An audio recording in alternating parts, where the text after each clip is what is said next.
Wondering how you should build your cotton candy goddess? No worries, you've come to the right place. I'll help you out. March 7th is a 4-star ice preservation unit that you receive for free. Don't let the word free fool you. She's actually a really great unit, and honestly, one of my favorites in the entire game. We'll be going over stats, relic sets, light cones, how to play her, traces, what teams she goes well with, along with Eidolons, and if they're necessary. The whole package. Hey, I did say this would be the only guide you need, right? Let's get to it.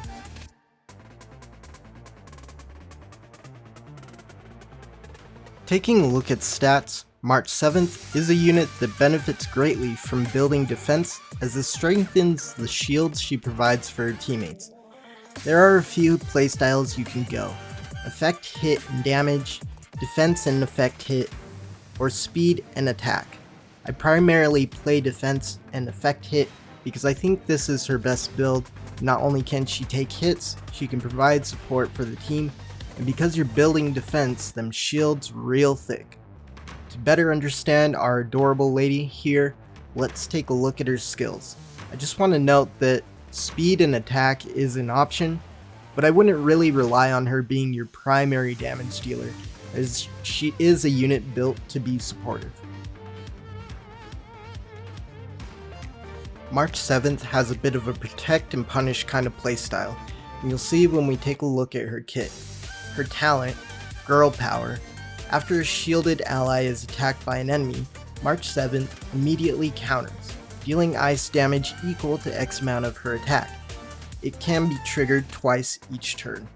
I say X amount because this percentage will vary off where you're at with her traces. The bonus effects are from Eidolons, but we will get into those later. Skill. The Power of Cuteness. Provides a single ally with a shield that can absorb damage equal to X amount of March 7th's defense, plus X amount for 3 turns. If the ally's current HP percentage is 30% or higher, greatly increases the chance of enemies attacking that ally. This skill is March's bread and butter. This will allow you to give an offensive unit an opportunity they wouldn't have otherwise. By shielding them, you provide them with the integrity to not only take some hits, but to continue on offense while on defense without having to stress too much. Maybe you just need to divert attention onto a tank instead. This skill can do that by redirecting aggro onto your shielded target. Technique. Freezing Beauty. Immediately attacks the enemy. After entering battle, there is a 100% base chance to freeze a random enemy for 1 turn. While frozen, the enemy cannot take action and will take additional ice damage equal to 50% of March's attack at the beginning of each turn. This technique is especially strong when applied against enemies that have ice weakness, so if you can, try to plan carefully. The 100% base chance against them is likely to land, and if you built some effect hit, this will increase your odds of getting a freeze. Ultimate. Glacial Cascade. Deals ice damage equal to X amount of March's attack to all enemies. Hit enemies have a 50% base chance to be frozen for 1 turn. While frozen, enemies cannot take action and will receive additional ice damage equal to X amount of March's attack at the beginning of each turn. March's ultimate is really good for gaining control of a fight and dishing out some decent damage at the same time. It's an AoE, which is also a positive. This, in Simulated Universe, paired with the Path of Remembrance, can be pretty powerful. For your relic sets, you've got some options, but my highly recommended sets are Knight of Purity Palace, which at 2-piece increases defense by 15%, at 4-piece increases the max damage that can be absorbed by the shield created by the wearer by 20%. To help complement this build, I highly recommend for your Sphere and Rope, Balebog of the Architects. The 2-piece set effect increases the wearer's defense by 15%. When the wearer's effect hit rate is 50% or higher, the wearer gains an extra 15% defense. This is why I stated earlier that defense and effect hit on March is really strong. If you're able to get your effect hit to 50% or higher, that's a total of 30% defense, and take it from me, the shield is no joke. Your helm piece will always have flat HP as its main stat, and your glove piece will always have flat attack as its main stat. For your chest piece, I suggest farming for a set that has effect hit as its main stat, as this will get you to 43.2% on a gold rarity piece. Not bad. For your boots, you have two options. You can get speed for your main stat, or defense for the main stat. I personally run my boots with defense as the main stat, but I know that there are people that will value the speed on March more. For alternative sets, if you want to run speed and attack, you can use the Musketeer Wild Wheat set. At 2 piece, this will increase your attack by 12%, and at 4 piece, the wearer's speed increases by 6%, and basic attack increases by 10%. To complement this build, I recommend Von Walk's Island of Birth set for your sphere and rope. The 2-piece set bonus provides increased energy regeneration rate by 5%. When the wearer's speed reaches 120 or higher, the wearer's action is advanced forward by 40%, immediately upon entering battle. With this build, your primary goal is to have March cycle through the action order as much as possible to get basic attacks and energy quickly, so you can proc and spam her ultimate Glacial Cascade. For the rope, try to get energy regeneration rate as the main stat, and for boots, try to get speed as your main stat. For both these builds, I recommend trying to have these substats on most of your pieces: attack percent, flat defense, or defense percent, effect hit, and speed. At the end of the day, it is up to you how you want to play and what's going to provide the most fun for you personally. Now, when it comes to preservation light cones, I think the best fit for March is This Is Me. This light cone increases the wearer's defense by X amount, varying by level and SI. It also increases the damage of the wearer when they use their ultimate by X amount of the wearer's defense.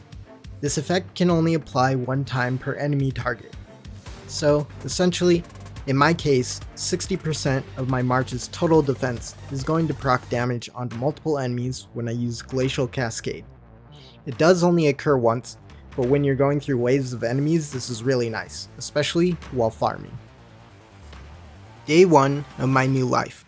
This is a great light cone alternative for March if you don't have This Is Me. This will increase the wearer's defense by X amount. After entering battle, increases damage resistance of all allies by X amount. Effects of the same type cannot stat. This is a bolstering kind of light cone and can be really helpful if you're hanging out with a bunch of squishy units. Or, just make beefy units more beefy.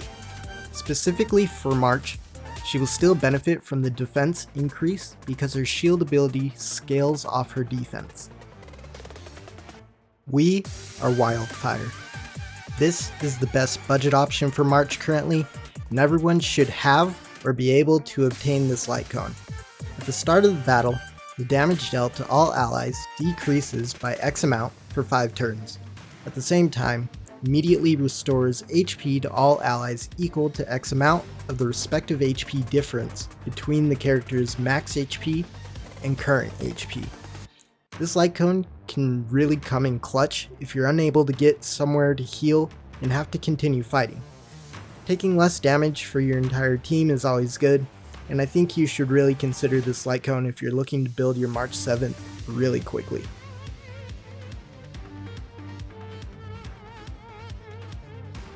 When it comes to playing March 7th, it helps to have an understanding on positioning and where she fits in. March is a defensive support unit, so it is smart to have her on the ends or next to the ends of the group. In this setup, I have March in between MC-chan and Bronya. I do this because both are relatively tanky in comparison to Seela, who is my main damage dealer. The general idea is that I just want to keep everything away from Seela so she doesn't take any damage if possible. My shielding priorities in this team is either March herself or MC-chan, since her E can taunt enemies and allow her to guard to take reduced damage. When you combo this with March's shield, it becomes quite a powerful synergy as the shield will take reduced damage. Ideally, when MC-chan is attacked, because she has March's shield, it will proc March's talent Girl Power to counter the enemy that just attacked. This also builds energy for her ultimate Glacial Cascade. MC-chan pairs really well with March, so I definitely recommend this pairing if you want to control the battle and mitigate damage. Because you have a decent amount of effect hit rate, getting frozen off on enemies is much easier, and as you get easy ultimates for March in this composition, it makes for a controlled experience, and personally, this is just a style I enjoy a lot.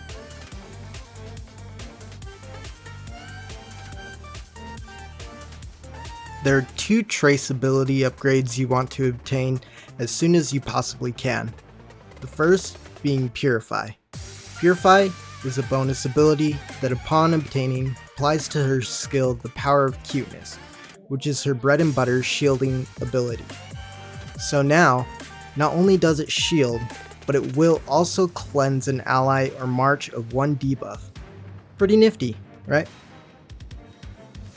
The second trace upgrade you want to pick up is Reinforce, which also applies to the Power of Cuteness by extending the duration of the shield by 1 turn. It may only be a 1 turn extension, but when your shields are really strong and you're wishing this ability was just a turn longer because the shield still has a lot of vitality, well, just pick this trace up, my friends. It's well worth the investment. The other traces enhance the modifiers on her skills, base stats, and ice damage. They're all equally important, as having shields that can absorb more damage is a must, and of course putting out as much damage as you can is too. The locked traces you see fall within the same boundaries, but I haven't progressed enough to unlock them just yet. Hopefully soon though.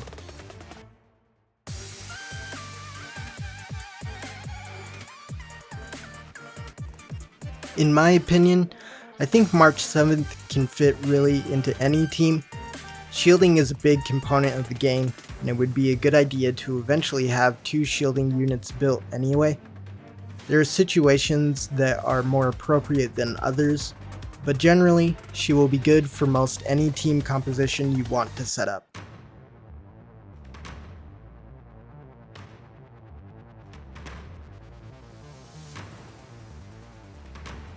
So a few of her Eidolons only up the level threshold for some of her abilities. It's nothing too crazy, but E1, E4, and E6 are the most notable ones. I would say that if you're hunting for March dupes, I would at the very least take her to E4. I personally would like to take her to E6 because then she would just be the whole package. I think that even if you are unable to get any dupes of March, you'll be okay, and generally that's how it is for most units in this game. Never feel like you have to pull or spend money if you don't want to. Use what you have because what they provide for free is enough, and like I said, actually pretty good. March 7th is one of my favorite units in Star Rail, and I don't regret investing as much as I have into her at all. Well, there you have it. The only March 7th guide you need for Honkai Star Rail. Thanks so much for watching. I really put my heart into this, so if it was helpful, even if only a little bit, please drop a like. If you're looking for more Honkai Star Rail content, then be sure to subscribe and click the bell notification. If there are any specific units you'd like for me to cover, be sure to let me know in the comment section down below, and I'll see if I can get them out to you guys in a reasonable fashion. Love the cotton candy goddess. How could anyone be mean to her? Anyway, I'm MjrBloodFox, and with that, I'll be taking off, Trailblazers. Please have a wonderful day. Toodaloo.